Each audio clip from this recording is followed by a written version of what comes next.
Hello అండి అందరికీ.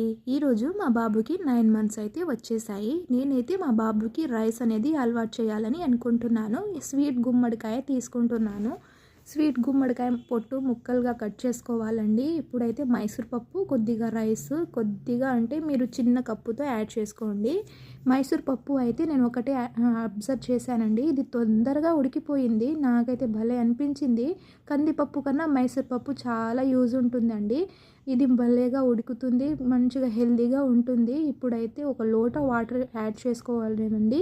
మీరు కుక్కర్లో ఉడికించుకోవాలనుకుంటే ఉడికించుకోండి. నేనైతే ఇలా లైట్గా ఉడికించుకుంటున్నాను. మామూలుగా ఉడికించుకుంటేనే చాలా మంచిది.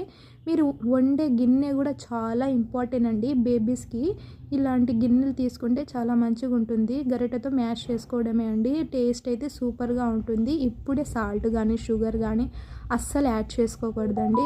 1 ఇయర్ వచ్చేదాకా బేబీస్కి అనేది ఇలాగే పెట్టండి.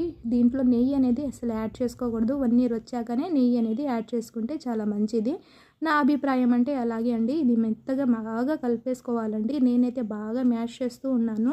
ఈ గరిటెతో అయితే ఇంకా సింపుల్గా వచ్చేస్తుంది. బాగా ఉడికింది కాబట్టి ఇప్పుడైతే మీరు కూడా ఒకసారి ట్రై చేయండి. నేను మా బాబుకి అయితే పెడుతున్నాను. ఎలా తింటాడో ఏమో ఇప్పుడు చూడాలి. మా బాబు చాలా మంచిగా తినేస్తున్నాడు.